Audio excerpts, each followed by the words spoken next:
A light magnitude 3.3 earthquake hit 39 kilometers, 24 miles, away from Iwaki, Fukushima, Japan, in the early morning of Saturday, August 16, 2025 at 3:25 a.m. local time, GMT+9.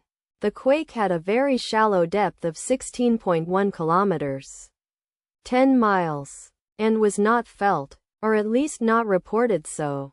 First to report, Raspberry shake after 6 minutes.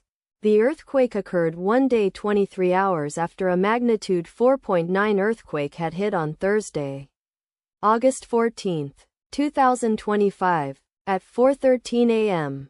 GMT+9 local time, in 63 kilometers, 39 miles, distance to the southeast. Data source from Volcano Discovery. Did you feel it? Let us pray. May the earthquake that occurred not affect our brothers and sisters there. May the earthquake not happen again. And may God protect everyone. Amen.